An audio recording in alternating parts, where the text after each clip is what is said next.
I never chose to come here as a human, but when an alien princess calls me her husband, I earn the wrath of the most powerful queen in the galaxy. Now, surviving will require not just courage, but wit, humor, and the unexpected power of being human. The human stepped cautiously into the palace, his boots echoing softly on the polished metal floors that gleamed with a faint, almost hypnotic glow. He couldn't help noticing the subtle hum of the building itself, as though the walls were alive, or at least pretending convincingly. Mechanical servants hovered alongside, their rounded frames emitting quiet beeps that suggested they were evaluating him, cataloging every nervous twitch, every awkward tilt of his head. He tried to straighten his posture, reminding himself that humans had conquered the uninhabitable moons of three-star systems. Surely, he could survive one alien throne room. The courtiers were a curious sight. Tall, slender, with skin that shimmered like opalescent glass under the soft lighting, they watched him with expressions somewhere between suspicion and idle curiosity. One of them raised an eyebrow, or the alien equivalent, which might have been a subtle rearrangement of three facial tendrils, but he felt the judgment all the same. He reminded himself to breathe, though the air itself seemed to vibrate with the unspoken protocols of a culture far older and far more complex than his own. He almost tripped over a low-lying hover platform carrying a tray of liquids that glowed faintly blue. The platform swerved slightly to avoid his foot, letting out a tiny digital squeak that sounded suspiciously like a sigh. "I swear," he muttered under his breath, "these things have a better sense of direction than I do." From the far end of the hall, a figure approached. The human froze for a fraction of a second, unsure whether to bow, wave, or run, but the moment was gone as the figure came closer. She had long, elegant ears that curved gracefully back from her head, catching the light in a way that made her appear almost ethereal. Her eyes, large and luminous, tracked him with amusement, as if she could see straight into the tangle of nerves and sarcasm he carried like an invisible backpack. Her hair was silver, cascading in loose waves that shimmered faintly, and her skin, pale yet warm in hue, contrasted against the shimmering folds of her royal attire. The human realized he was staring. He tried to blink discreetly, hoping it didn't read like a stare of awe or worse, lust, which would have been even more inappropriate. "You made it," she said, her voice melodic but carrying an undercurrent of authority that made him stumble over his words. He wanted to reply with something intelligent, something witty even, but what came out was, "Yes, I made it." He swallowed and gestured vaguely at the hallway as if that explained everything. She tilted her head, ears flicking in a subtle rhythm he was too terrified to decipher, and for a moment he imagined she might burst out laughing. "You have a strange way of showing courage, human," she said finally, a faint smile tugging at the corners of her lips. "Do all humans make noises like that when nervous?" "Only the clever ones," he said without thinking, immediately regretting it. The words came out as a nervous lilt, and he wasn't sure whether he had offended her or made her laugh. She raised an eyebrow, or the closest approximation of one, tilting her head ever so slightly, as if considering whether he was worth the trouble. The queen's entrance shifted the room instantly. She was imposing, even without the ceremonial armor that adorned her. Her long ears pointed straight back in what the human assumed was a universal sign of rage. Her voice, when it came, rolled through the hall like a thunderstorm contained in a single note. "Why does my daughter call you her husband?" The human froze. He had prepared for negotiations, for subtle social maneuvers, even for a polite threat or two, but not for raw, planetary-level fury aimed directly at him. His mind raced, searching for some clever response that wouldn't get him vaporized or, worse, humiliated in front of the entire court. She trusts me," he said carefully. "She knows I protect her. That's why she calls me that." The queen's gaze seemed to pierce right through him, scanning for lies, deception, weakness. He forced himself to breathe, trying to ignore the tiny hover servant hovering nearby that had begun emitting a rhythmic beep-beep-beep-beep, as if to keep him company or remind him he was about to fail spectacularly. For a moment, silence filled the room, broken only by the soft hum of the palace and the occasional nervous shuffle of a courtier's feet. Then, unexpectedly, a slight twitch at the corner of the queen's mouth betrayed a hint of something the human had not anticipated. Amusement. A small, almost imperceptible chuckle escaped her, and he blinked in surprise. "Your humor is unusual," she said, her voice still firm but carrying the faintest lilt of curiosity. The human took this as encouragement, though he was not entirely sure why. The princess stepped forward, brushing past him with a grace that seemed to defy physics. She reached out, placing a slender hand on his shoulder. "See, I told you he's not as useless as he looks," she said. And for a fleeting moment, the human felt like the star of a very strange sitcom playing out in an alien palace. He couldn't help imagining a laugh track somewhere in the back of the hall, though he suspected it was just the echo of his own relief. As the tension ebbed slightly, the human took stock of his surroundings. The walls were adorned with panels that displayed shifting, holographic constellations.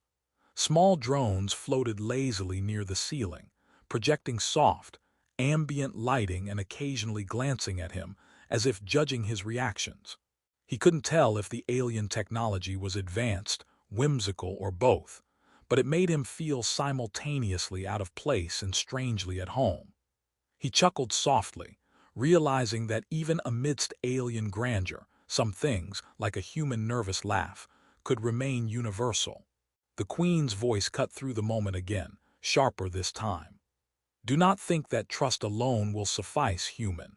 You will need courage, patience, and an understanding of alien customs that are more absurd than you can imagine."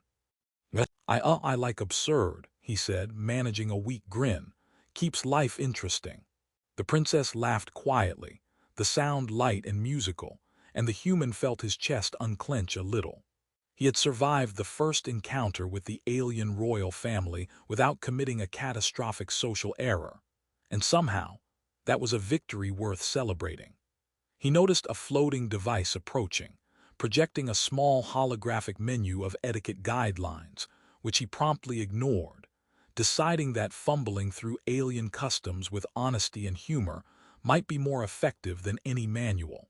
He adjusted his posture, squared his shoulders, and tried to adopt a confident expression, which may or may not have looked more like a sheep attempting to lead a parade of lions. As the day wore on, he found himself in increasingly ridiculous situations. Balancing on low-gravity platforms to reach a floating conference table, translating alien idioms that literally involved rearranging one's ears to convey sincerity, and narrowly avoiding stepping into pools of glowing liquid that the aliens insisted were essential for digestive health. Each misstep brought a mix of embarrassment and laughter, both his and the court's, though he suspected the court was more polite than genuinely amused. Yet despite the comedy of errors, a pattern began to emerge. The princess's trust was unwavering. Small acts of kindness were noted and reciprocated, and even the queen's imposing presence seemed slightly less terrifying when he dared a subtle joke about the hover platforms nearly running him over. Somewhere between the near misses, polite chuckles, and faintly glowing liquids, he began to feel that perhaps humans, fragile and seemingly insignificant, could indeed carve a place for themselves in alien hierarchies. Not with brute strength or advanced technology, but with humor, empathy, and courage. By the time the sun, or the alien equivalent, set in hues of violet and silver across the palace windows, the human was exhausted, bruised in ego but strangely exhilarated. The princess leaned on his shoulder lightly, whispering something in her melodic language that caused his ears to warm and his chest to lift with pride, though he didn't understand a word. He simply nodded and offered a small, awkward grin. The queen, standing nearby with her long ears stiff in contemplation, seemed to soften ever so slightly, as if recognizing that this human, awkward, witty and surprisingly tenacious. Might not be a mere annoyance, but someone capable of navigating the complex tapestry of alien loyalty and royal expectations. And though the human had no idea what the future would hold, he allowed himself a tiny, private chuckle at the thought that, somehow, he was already part of this absurd, magnificent world. The palace hummed softly around him, mechanical drones floating lazily, panels shimmering with holographic stars, and somewhere, the princess's laughter echoing faintly.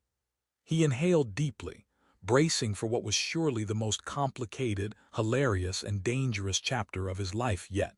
And for the first time, he felt ready to meet it head-on, clumsy human humor and all. The morning began with a soft, humming light that crept through the palace windows, casting long, silvered shadows across the polished floors.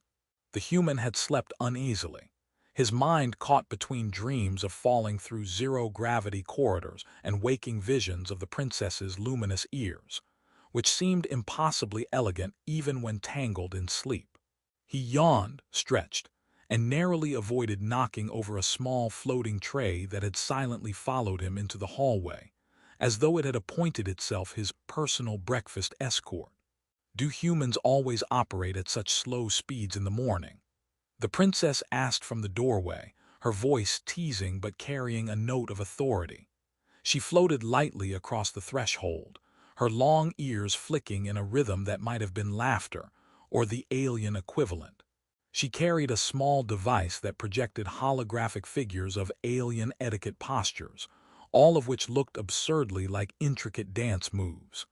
"We could start with some morning stretching," she said, and the human realized too late that this was not optional. By the time he had managed to mimic the alien gestures without toppling over or accidentally smacking a hovering drone, he was already sweating. The princess giggled, a sound like wind chimes caught in a breeze.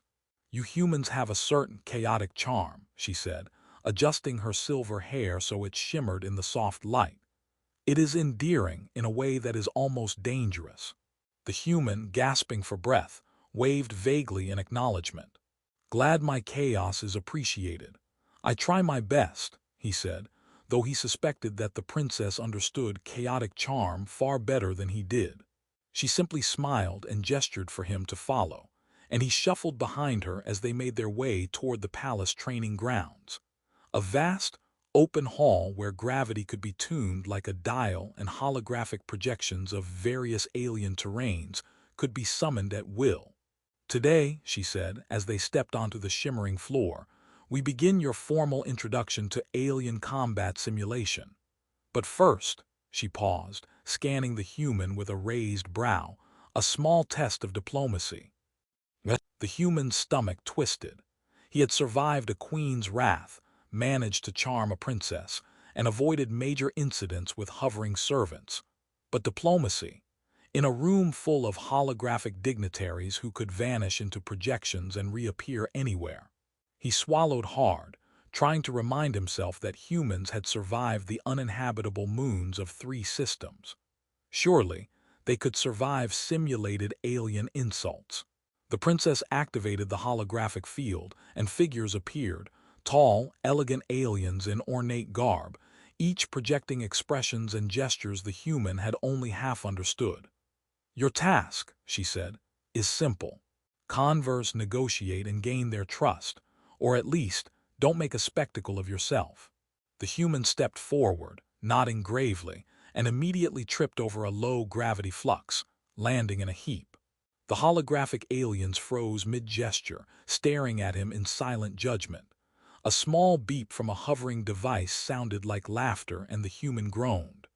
"I swear," he muttered, "if I survive this, it will be a minor miracle." Somehow he did survive. Words stumbled out of his mouth, half English, half improvised alien approximations, but the holograms responded, and he began to see a pattern. Alien gestures, once decoded, were often less intimidating than they appeared, more like elaborate dance moves than threats. He began experimenting, exaggerating hand motions, tilting his head, and occasionally adding small human jokes. To his surprise, the holograms reacted positively, some bowing, some tipping their ears, all with a subtle rhythm of approval. The princess watched, amusement sparkling in her eyes. "You are strangely effective," she said. "I did not expect that a human could charm, even projections, with humor alone." "Humor," he said, panting slightly from the physicality of mimicking gestures, "is universal, even in zero-gravity ballroom diplomacy, apparently." He attempted a wink and almost toppled a hovering tray of glowing liquid, saving it only with a desperate lunge that left him panting. "Impressive," she said, her voice light but approving. "You have survived diplomacy. Now combat simulation." The training hall shifted. Gravity tuned down to a fraction of Earth's, walls projected alien landscapes with floating rocks, and the floor became a web of pulsing light. The human blinked, taking in the scale, while the princess demonstrated effortless acrobatics, floating over obstacles, flipping with precision, her ears trailing like shimmering banners. He attempted to follow. He leapt, misjudged, and spun into a low wall that emitted a soft oof noise, which sounded like a tiny explosion of air. The princess landed gracefully beside him, shaking her head but laughing. "You have enthusiasm," she said, offering a hand to help him up. "It is almost endearing." "Almost?" he asked, still coughing slightly from the collision with the wall. "Almost," she confirmed, a smile tugging at her lips. "But do not worry. Endearment grows with effort and survival." Over the next hours, the human learned to navigate the alien combat simulations with a mixture of clumsy determination and surprising ingenuity. He discovered that some alien defenses responded not to brute force, but to unexpected humor. A well-timed quip or absurd gesture could cause a robotic sentinel to hesitate, giving him an advantage. By the end of the day, bruised, exhausted, and covered in small scorch marks from misfired holographic blasters, he realized that he was slowly becoming less of a human liability and more of a curious anomaly that even the princess seemed to respect.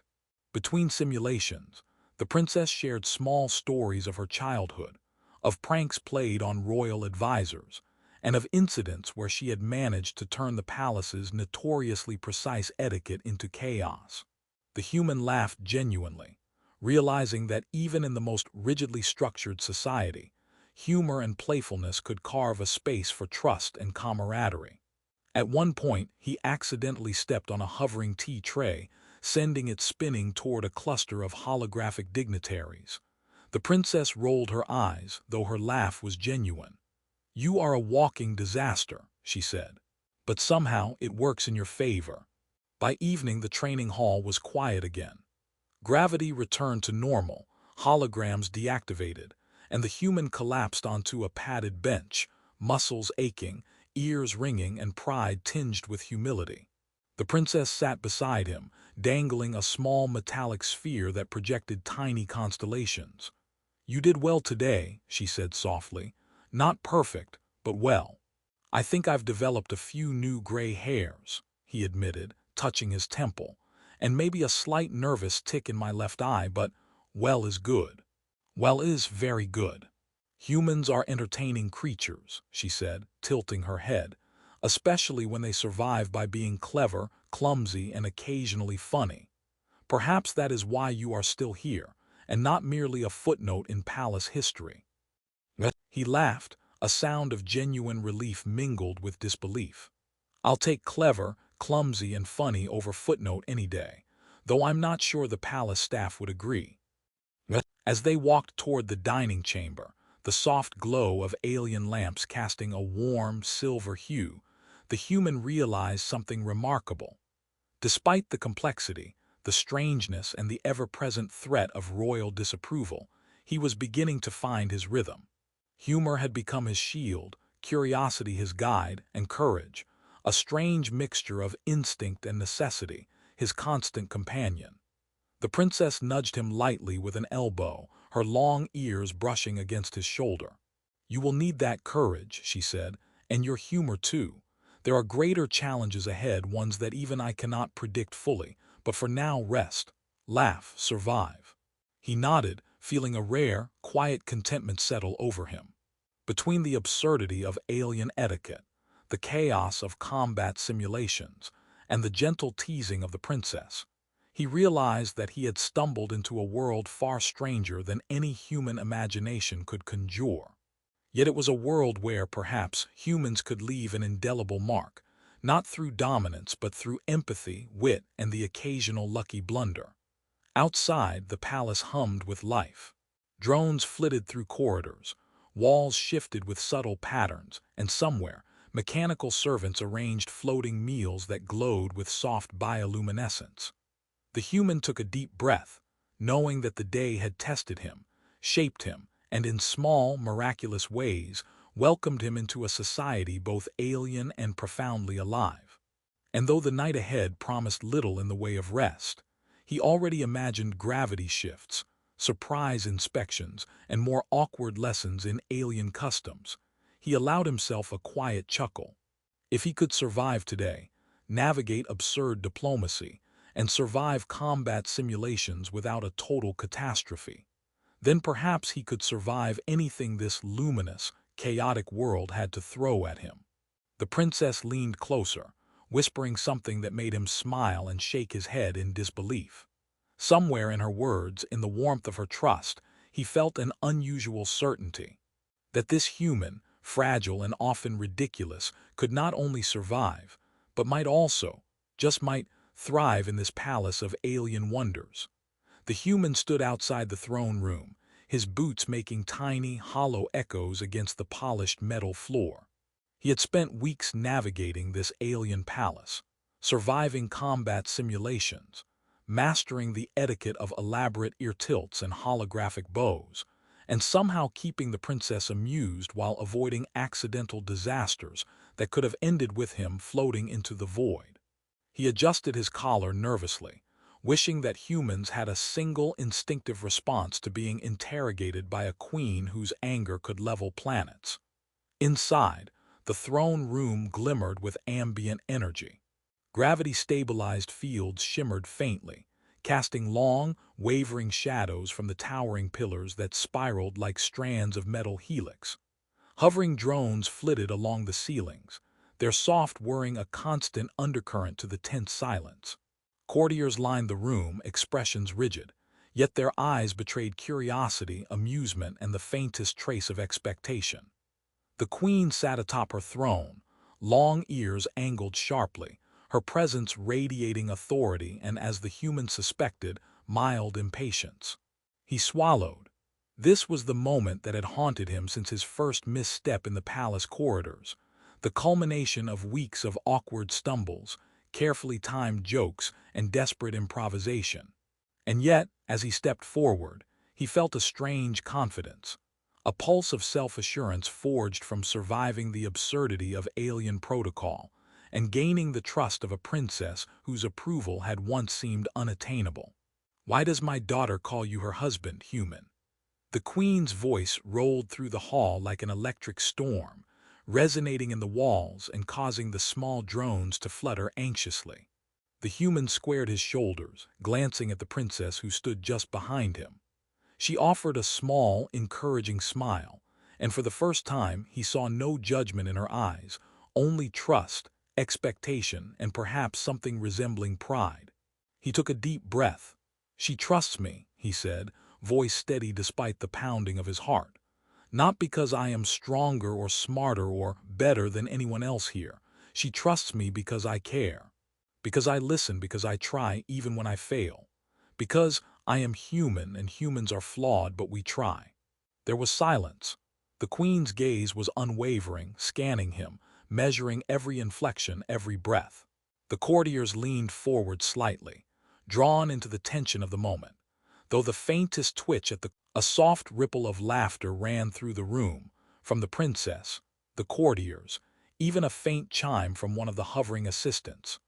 The queen's ears flicked in a pattern that suggested she was hiding her amusement, though the human could not be entirely certain. Humor, he realized, was a subtle weapon in diplomacy, as dangerous as a blade and far more disarming.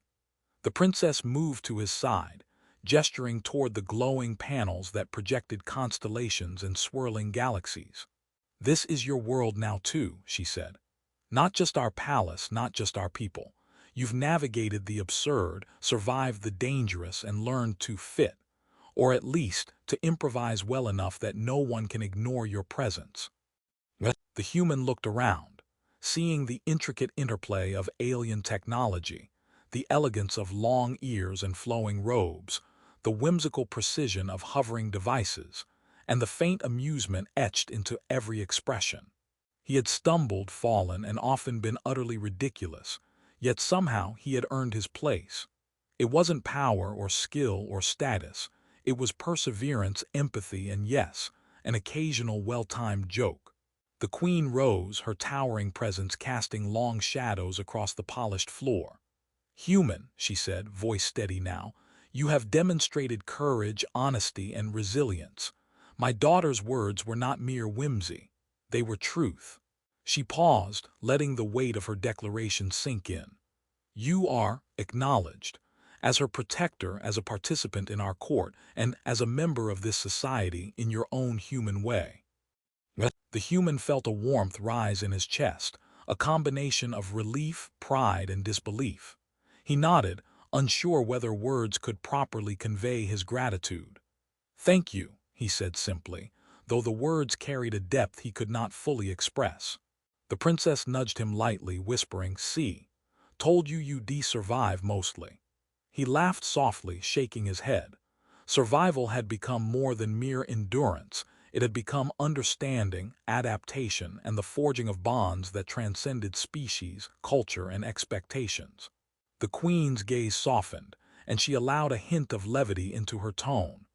"Do not mistake this acknowledgement for leniency," she said, voice still sharp but carrying a subtle humor. "You will continue to learn our ways, and you will continue to surprise me. I suspect you will remain an entertaining anomaly in this palace for some time." The human chuckled, glancing at the princess. "I aim to be entertaining. And useful eventually." The princess leaned against his shoulder, her long ears brushing lightly across his arm. "You already are," she said, "more than you know." Outside the throne room, the corridors shimmered with the soft light of alien technology, the hum of hovering devices mingling with the distant sound of laughter from the palace kitchens. The human realized he was no longer an outsider, no longer a fragile, fumbling visitor.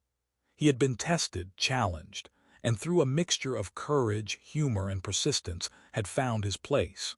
As the queen resumed her seat and the princess linked arms with him, the human felt a rare sense of completion.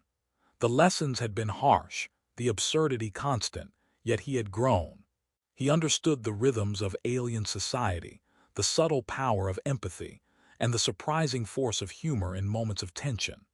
He had navigated impossible situations, earned trust where none was expected, and discovered that being human, imperfect, flawed, and occasionally ridiculous, could command respect and even admiration in a world far stranger than his own. The princess tugged gently on his arm, leading him through a corridor lined with softly glowing panels depicting distant star systems. "Come on," she said. "There's more to see, more to survive, and more to laugh about." He laughed, a genuine sound of relief and joy, letting himself be swept along by the current of alien life. He had arrived, not as an observer, not as a guest, but as a participant, a protector, a companion. He had stumbled, fumbled, and joked his way to recognition, yet somehow it had worked. The palace hummed around him, its energy fields, its hovering assistants, its flowing light and sound, and he realized that he belonged, in his clumsy, human way, amidst this luminous and peculiar society. He had been tested, shaped, and ultimately transformed. Courage, empathy, humor. He had carried them through impossible odds and found himself not merely surviving but thriving. The princess glanced up at him, a teasing sparkle in her luminous eyes. "You're really quite something," she said. "I'm mostly just lucky," he replied, and the corners of his mouth twitched into a smile. "And occasionally funny." She laughed, and the sound echoed softly through the hall, mingling with the hum of machinery and the distant whispers of the court. Somewhere in the soft illumination, the human realized that this strange, alien world had become home. Not perfect, not without challenge, but alive, vibrant, and full of possibilities.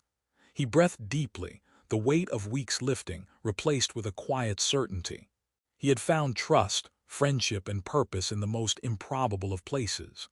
The queen, the princess, the court, they had not just tolerated him, they had, in their own complex ways, accepted him. And for the first time, the human understood that survival was only the beginning. Thriving required laughter, courage, humility, and the willingness to step boldly, even clumsily, into the unknown. He glanced at the princess, then at the palace that hummed with energy, and finally at the throne where the queen observed him with sharp eyes, and he dared hope faint amusement. He allowed himself a small, private chuckle.